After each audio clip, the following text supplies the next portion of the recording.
क्योंकि ये मोहर बंद था।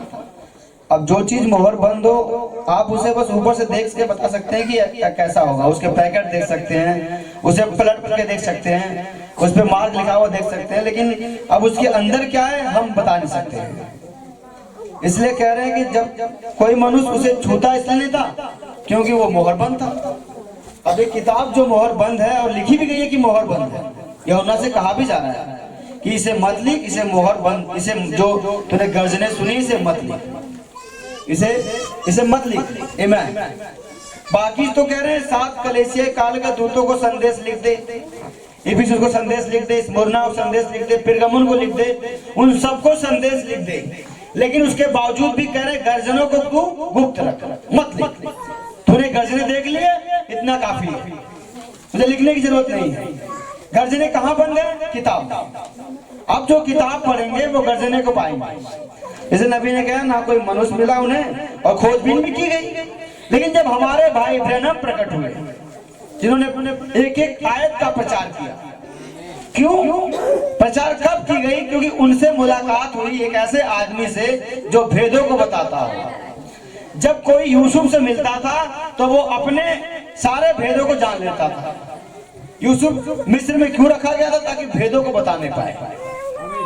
प्रभु का नाम मुबारक। इसलिए कह रहे भाई ब्रैनम जब प्रकट हुए दृश्य पे आए 1933 से, जो मान लीजिए या 30 से कह दीजिए कि वो अपनी सेवकाई को प्रारंभ कर रहे हैं और पवित्र आत्मा उन्हें लीड गाइड बचपन से ही कर रहा था। नबी कह रहे मैं जब 18 माह का था तब से मैं दर्शन देखता हूँ। आप सोच सकते हो 18 महीने के लड़के को तो यहाँ तक कुछ भी नहीं मालूम होगा है, लेकिन वो फिर भी पापा मम्मी कहता है, उतना कह लेता है और उसका ढोलता भी होगा। लेकिन नबी कह रहे मैं तब से दर्शन देखता हूँ जब मैं 18 महीने का था। और नबी और कह रहे मुझे आज दर्शन देखते लोग 35 साल हो गए जब मैं दर्शन देखता ही रहा हूँ। और मैंने 1000 दर्शनों देखे, उनमें से एक भी ऐसा दर्शन नहीं देखा जो कि पूरा ना हुआ। मैंने सारे दर्शन देखे और सारे वैसे पूरा हुए जैसे होते, जैसे बताया। प्रभु का नाम मुबारक। हर दर्शन 7 दूतों का आना है, कह रहे कैसे पिरामिड का बनना, कैसे उनका जो साला था वो कैसे वो मसीह को छोड़ के चला गया था, कैसे उसके बच्चे जो उसे छोड़ के चले गए थे, फिर उसे दोबारा मसीह से प्यार नहीं कह रहे, वो कैसे कैसे सब चीज घटता था। मैं हर चीज देखता रहा बचपन से। ऐसी उनकी परवरिश नहीं कहा जाएगा, ऐसी प्रक्रिया थी उनके अंदर, जो जिसे बोलते हैं कि वो नबी था जो दिन में दर्शन, छठी ज्ञानेंद्रिय का खुल जाना। इसलिए कह रहे हैं यहाँ पे ना स्वर्ग में ना पृथ्वी पे। देखिए हम किसी को नहीं पढ़ाते हैं, पवित्र आत्मा पढ़ाता है। प्रभु का नाम मुबारक। मैं किसी को नहीं पढ़ाता हूँ, पढ़ाता है पवित्र आत्मा। Thank you Jesus. कई बार इसी पुलपिट से अच्छी बातें निकलती हैं जो आप कभी नहीं सुनते हो, कई बार साधारण चलता है वैसे। क्यों? प्रभु का धन्यवाद हो। प्रभु जो चाहता वही होगा भैया, हम चाह के भी कुछ नहीं कर सकते हैं। Thank you Jesus. हालेलुया। हम कोशिश करते हैं लेकिन कोशिश मनुष्य करने से कुछ नहीं होगा, खुदा करेगा तब होगा। यहाँ कोई स्त्री बड़ी कोशिश कर रही है कि अपने पति को सरप्राइज दूंगी जाकर के कि देखो मैंने जीवन का जल पा लिया है, लेकिन सरप्राइज वो था ही नहीं। मतलब कि तोहफा बता दूंगी जाकर के कि हमने एक चीज सुनी है। एक आदमी हमसे मिला अभी कुएं पे, उसने कहा कि मैं तुझे जीवन का जल दूंगा। कुर्बानी की बात नबी कह रहे हैं यहाँ पे कि जब मैं सुबह कहा कि जब कुर्बानी चढ़ाई जाए तो हर एक चीज जो आपके बकरे की हो, हर चीज उस आग में भस्म होना चाहिए। जब हम बपतिस्मा लेते हैं तो हर एक चीज भस्म होनी चाहिए, एक भी चीज नहीं बचनी चाहिए। ये ना सोचते कि पुराने को दिखाने पाए। इसलिए यहाँ पे कह रहे हैं यीशु ने उससे कहा, स्त्री ने यीशु से कहा, फिर यीशु ने स्त्री से कहा। Thank you Jesus. देखिए इन दोनों की वार्तालाप हो रही है यहाँ पे, और ये दोपहर का ही समय है जब लोग बातचीत कर रहे हैं और शाम के समय बढ़ रहे हैं। और उसके चेले खाने के लिए गए हैं लेने के लिए, वहां पे चेले नहीं है बताने के लिए कि कैसे उसका इंतजाम किया जाए, पर वहां पे खुदा का नाम मुबारक हो कि वहां पे कहा जा रहा है। Thank you Lord. भाई बोर्ड बैठा दीजिए ताकि वहां पे भी टेबल रखी जाएगी, और ये माइक इधर कर दीजिए। Thank you Jesus. भुगतान की पेटी उधर कर दीजिए। और कह रहे हैं कि स्त्री ने यीशु से कहा, 11वीं आयत 4 की, जरा ध्यान से सुन ले भाई। जो बच्चे रोने बाहर लेके चले जाइए। स्त्री ने उससे कहा, हे प्रभु, तेरे पास जल भरने को तो कुछ नहीं है, कुछ भी नहीं है, और कुआं गहरा है, तो फिर वो जीवन का जल तेरे पास कहां से आया? सवाल है, कहां से आया प्रभु? कैसे पिलाना चाहते हो? मैंने देखा है कि इसे यहाँ से पानी लेने के लिए तो हमें हर चीज लेके आना पड़ता है, बाल्टी लेके आना पड़ता है, रस्सी लेके आना पड़ता है, इसमें ढीलना पड़ता है, कैसे कैसे निकालते हैं लोग पानी, मुझे तो नहीं मालूम, लेकिन लोग पानी निकालते हैं कुएं से। मैंने कुआं देखा है, पानी नहीं निकाला कभी। इसलिए कह रहे हैं कि हमारे समय ऐसा है नहीं, हमारे समय तो मशीन बन गई थी। प्रभु का नाम मुबारक हो, वो उन लोगों के लिए था। Thank you Jesus. अब जिसके लिए कुआं था उसके लिए कुआं है, अब तो और भी चीजें बढ़ चुकी हैं। जब कुएं का समय था तो नबी वहां पे कह रहे हैं कि यीशु मसीह ने उससे कहा कि सोता, मेरे पास ऐसा जल है जो जीवन का सोता बन जाएगा, और तू उसे मांग लेती है और मुझे दे देता है। आज तो बहुत चीजें पानी निकालने का सबसे आसान तरीका हो चुका है। आज अगर यीशु हमसे आके पूछे कि हमें पानी पिला, तो हम तो फटाक से पिला देंगे, लेकिन फिर वो चीजें घट जाएंगी जो वहां पे हो रही थी।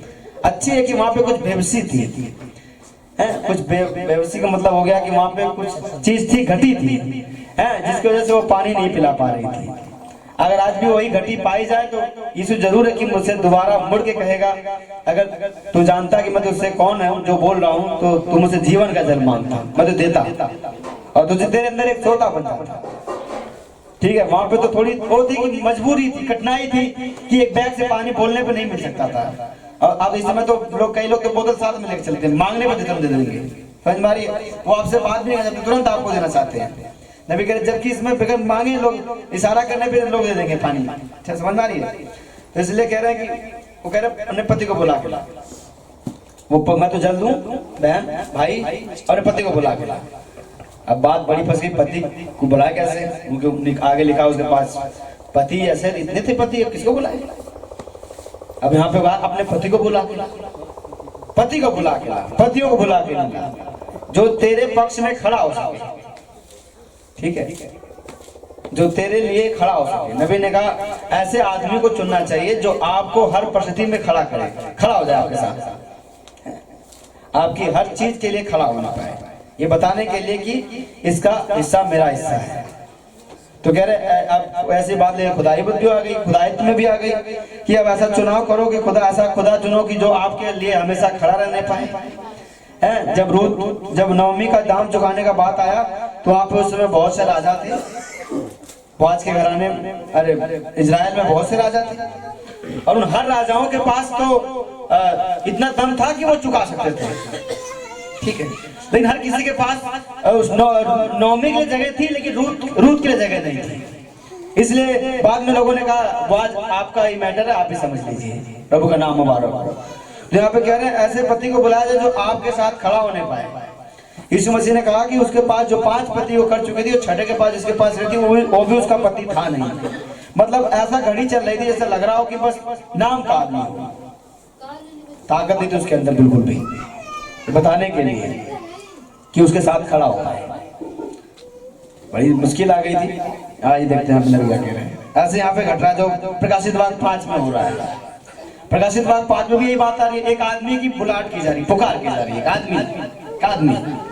एक आदमी ऐसा है जो इस पुस्तक को खोल दे, कोई है ही नहीं भाई। आदमियों की कमी नहीं थी उस समय। नबी कह रहे हैं लगभग वहां पे आदमी थे सब, प्राचीन भी आदमी है और जानदार है ही हैं, खुदा के लाखों सौदूत हैं, हर कोई वहां पे है, याकूब अब्राहम सब लोग हैं।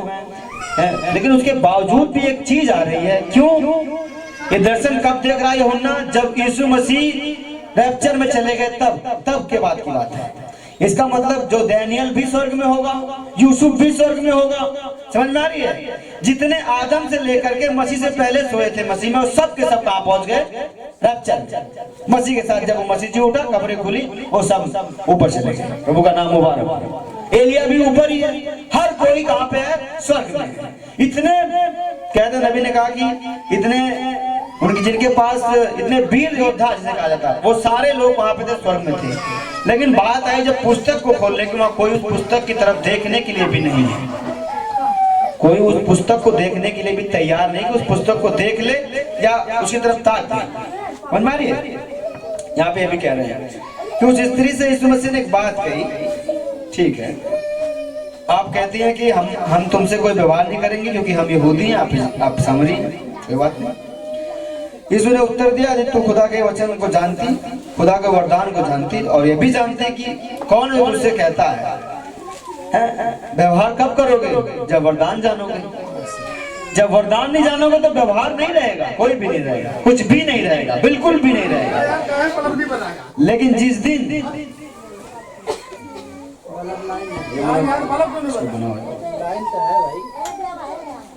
इसको हटाओ भाई, इसको हटाओ क्या तो सोच रहे हो लाइन है तो बल्ब क्यों नहीं भरा? लाइन तो उधर है, हाँ ऊपर ही लाना थोड़ा पीछे आ जाओ। भाग ला दो।